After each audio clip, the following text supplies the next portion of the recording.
Today I'm going to go over the top 5 things that I would do going into 2025 based on the current market conditions and knowing what I know, having bought $50 million worth of real estate and flipping 250 houses every single year. Now, I don't have a crystal ball, but all I do is real estate all day, every day. I have students in all 50 states and I'm connected in all 50 states with other top real estate investors. If you appreciate this, hit that like button. I would appreciate that.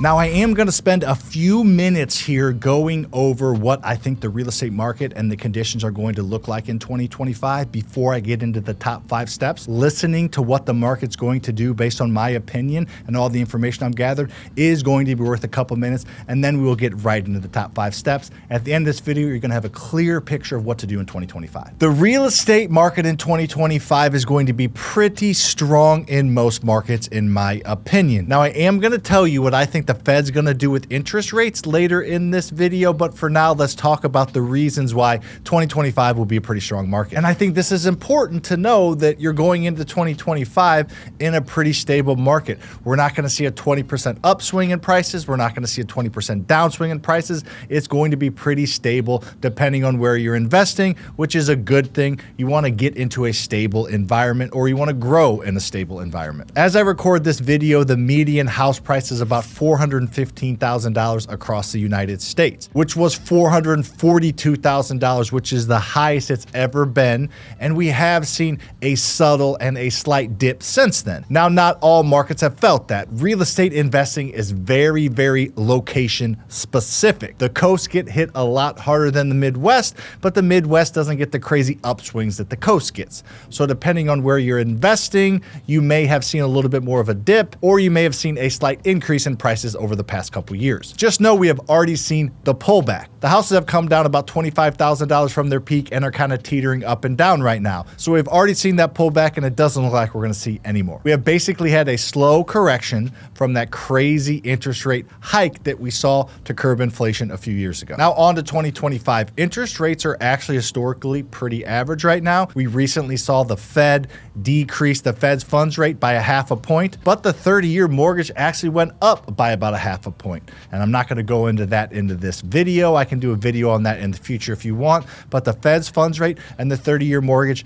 don't really have a lot to do with each other, since the evidence we just had, one went down while the other went up. The Fed is looking to decrease interest rates over the next 12 to 18 months to try to keep the economy afloat and avoid a recession or get out of a recession very, very quickly. Now, they increase interest rates extremely quickly to get inflation under control, which I think everybody knows, and for the most part, they did that. Now, I know inflation is still affecting everybody's everyday lives, but if you understand inflation, you know that's always going to be the case. We're not going to see a decrease or deflation in prices. We are always going to see an increase in prices. We saw a steep increase in 2022 and 2023, and it has leveled off, but we're not getting that increase back. It went up a lot and is going up, but at less of a rate, but we're not getting that huge increase back, so things are going to stay expensive. Now that the Fed feels like they have the current inflation from here going forward under control, they are looking at the jobs report and the overall economic strength. There has been some chinks in that armor with some recent job reportings and some recent GDP reportings.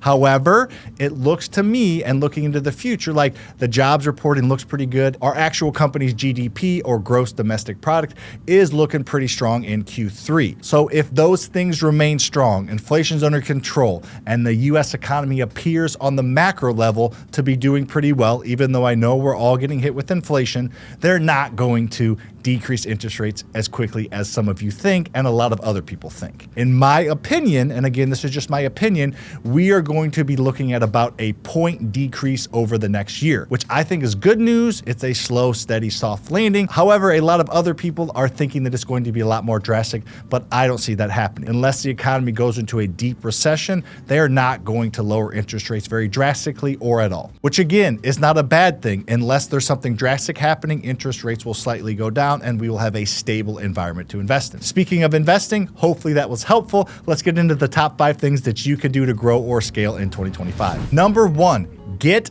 involved in your local community. Whether you're wanting to grow and do your next deal or you're wanting to get your first deal, you have to lean on the real estate investing community in the community that you're going to invest in. Now, you may be somebody that tries to do everything themselves, and that's fine, but guess what? You still need a real estate lawyer or an insurance agent or a title company or contractors that do the work that you don't want to do, or somebody to buy a house from, or somebody to sell a house to. You need to get connected with your local community. This is the baseline of the next 4 steps, and honestly, the rest of your real estate investing career is going to be based on the local connections that you make. Your action step for this one is going to be joining your local real estate investing meetups. You can go to meetup.com or eventbrite.com and find the local in-person meetups in your area. If you are in a decent sized city, there will be several. St. Louis is a mid-level city as far as population goes, and I think there's about 10 here in St. Louis. So most medium-sized cities are going to have several, and the big cities probably have one almost every single night of the month. Now you need to go connect with these people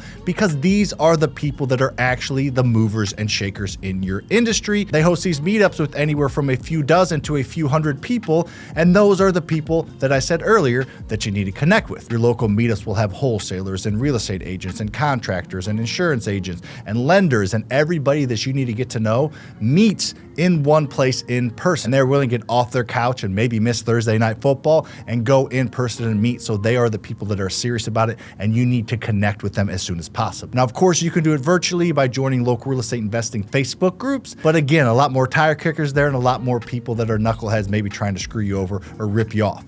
Go to the local in-person meetups. You will thank me later, even if it's slightly uncomfortable at first. Like anything else, it will get more comfortable the more you do it. Step number 2. Create a vision and a buy box. You need to know what you're aiming for based on your current situation. So cast out a vision based on what you need over the next 12 to 18 months. If you need cash now, there are certain things you're probably going to do that you wouldn't do if you had several $100,000 sitting in the bank and were looking to add wealth by buying rental properties. So look at what you need. And just for a quick reference, if you need money now to get out of bad debt or to supplement some type of income, the things you're going to look at doing are going to be wholesaling real estate and flipping real estate.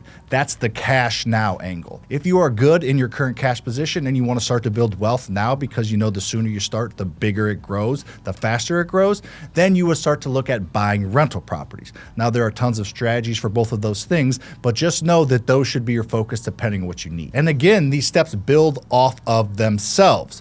If you're meeting with people and having conversations with other investors at these meetups and online, you can ask them questions. Hey, I'm looking at this, or hey, I have 25 grand in the bank maybe. Should I flip now or can I get into rentals? And they'll most likely give you their opinion and probably tell you that's more than enough. And if you have steady income, let's get into rentals now if your goal is long-term wealth. So you're just going to be having these conversations that will help kind of guide the vision that you're going to go after and the goals that you're going to set for the next 12 to 18 months. After you get somewhat of a clear vision, it's not going to be perfect, I promise. You need to start to define a buy box. What areas of the city, of the town, of the county are you going to be looking at? The worst thing you can do is go to the people that you're meeting at these meetups or online and say, I'll buy any house in any condition in any part of town. They're not going to remember you. They're only going to send you their crap, and they're going to send you stuff that is not good for what you're specifically looking to do. So if you're looking to buy rental properties, there's probably certain areas of town that are good for rental properties. You can ask other people at your local meetups, but these are going to be your first-time home buyer price points. These are going to be some of those working class areas that are safe and good for owning rental properties. If you're looking to wholesale, it doesn't really matter because you're getting the property under contract and then selling it on top of that. So you don't really have to be as constrained in the areas you're looking to invest in and get leads from. And obviously, if you're looking to flip, there are certain areas you probably don't want to flip properties on. So start to create somewhat of a buy box. It is going to change. An example buy box may be, I'm looking to invest in this county in the $200,000 to $400,000 price points that need $50,000 or less. That's the type of structure that you're going to need to be putting around your searches when you have conversations with people and meet with them.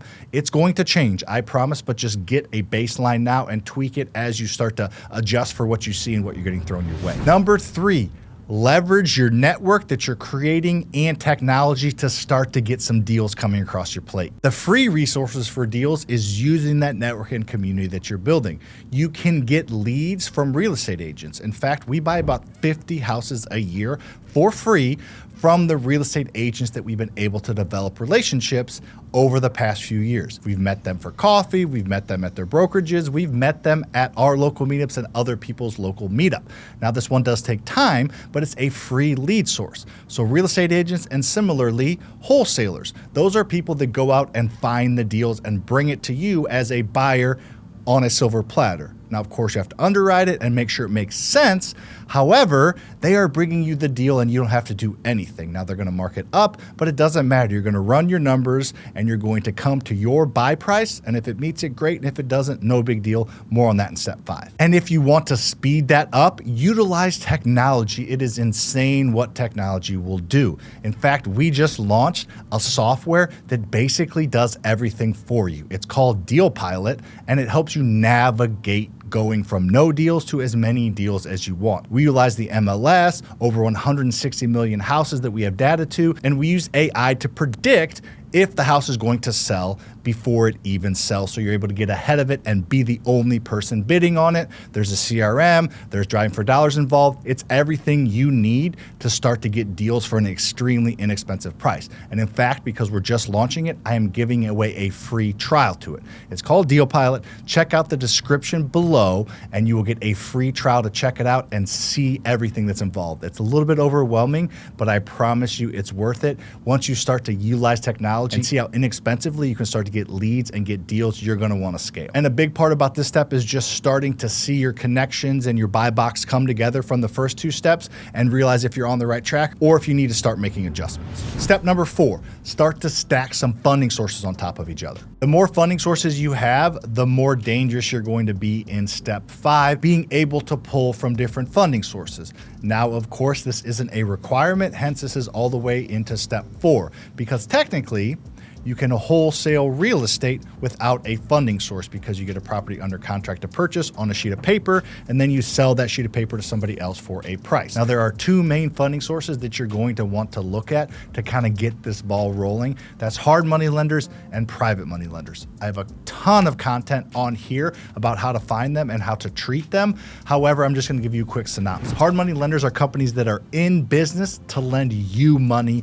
as a real estate investor. They are a business, so they're going to underwrite your credit score, they're going to underwrite your income, look at your experience, they're going to want some liquidity, but they will fund distressed properties. Some of them will fund 100% of your purchase and rehab. Some will fund maybe 90% of your purchase and rehab. So you're going to need some other liquidity, but they will do most of the heavy lifting, and they're a great second set of eyes on deals as you're underwriting them. You would get a property under contract contingent upon a financial approval. Now, before you're even getting anything under contract, you need to start to have conversations with these local hard money lenders, and guess where you meet them? At your local real estate investing meetups. In fact, we have a national hard money lender, FasterFreedom Capital, that lends in all 50 states, and we have insanely low rates. If you'd like to get a quote on using us, just check out the description below for a link to get connected with my hard money lending company. But again, taking money out of my pocket here, I would suggest focusing on local, but give us a shot too, just to kind of compare. And then the holy grail is going to be private money lenders. These are not companies,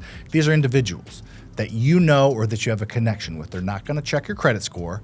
They're not going to ask for a down payment. They're not going to look at your income. They are going to lend you money based on your relationship you have with them. I have a ton of different resources on how to find private lenders. I think I have almost 10 videos on this channel. So after this video, make sure to poke around my channel and find out how to find private money lenders, because that's the #1 place you want to go. And number 5, make offers. Now, this one may sound obvious, but I don't really think it is for a lot of people. It's never going to be a perfect scenario. You're never going to have every single I dotted and every single thing in a perfect situation to where you're able to buy a deal and make a huge profit and have no risk. That's just not a realistic scenario. But making offers will allow you to see all of this come together, your funding sources, your avatar that you're going after, your connections that you're making. Make offers. Now, you can lowball them, explain why, but you can lowball them so you know that if you get it, it's a home run. If a good price on a property that you're looking to buy is 150 grand, but you're a little nervous, offer 135 grand. The worst they can say is no, and that will build in a little bit of extra fluff if you do get it. If you don't get it, at least you offered and felt the process going through. And also, you can put contingencies in your offer, contingent upon financial approval, as I mentioned earlier, contingent upon a partner approval. You can put any contingency you want in your offer to let you you kind of see things through and maybe get a second set of eyes on the property. But the worst thing you can do is not make offers. Put offers on paper. Put them out there. Yes, you're going to be nervous about it. Yes, it's going to strike a little bit of fear inside you, but that is okay. Uncomfortableness is necessary if you want to get to the next level. Now, I do have a community mentorship that I don't really want to pitch here, but at least tell you about, where we are your second set of eyes. We do help you underwrite deals, and we help you do every single step that I just mentioned and hold your hand the entire way. If you're interested in that, go to the description below to get a free additional training and have a chance to talk with my team. And by the way, if you do that, you get very steep discounts to the Deal Pilot software, and you get very steep discounts to the actual hard money lending source that we provide. So you can make your investment back in the money you save. I am very optimistic for 2025. I think it's going to be a really solid year to invest in real estate. I think prices are going to remain steady, if not go up in most markets, while interest rates go down. It is a unique situation where you can technically buy the dip before house prices skyrocket, because as the economy, microeconomy turns around, again, the macro economy looks pretty good, but as the microeconomy that we feel every single day turns around, after the election is over and everybody gets a little more trust in their environment, and as interest rates do come down, house prices are going to go up. So we are in a unique situation where I think you should spend the rest of 2024 really hammering your knowledge and going through the first few steps, so that maybe at the beginning of 2025, you're already on step 3. I do have one ask from you though, real quickly. If you wouldn't mind sharing this video with a friend that you think you'd like to invest in real estate with, the more people that are on your side and in your corner, the more successful you're going to be. If you're on the golf course with your buddies, you're out to drink with your girlfriends, if they have seen this video, you can start to have conversations around real estate. And I promise you, you're going to be much more successful if your friends or colleagues or people you associate with are trying to invest in real estate, and you can have these conversations more often than just watching a video from me or maybe once a month at a meetup. If you appreciate this, I again would appreciate you hitting that like button and subscribing to this channel. I host my podcast here, as well as do informational videos like this. See you on the next one.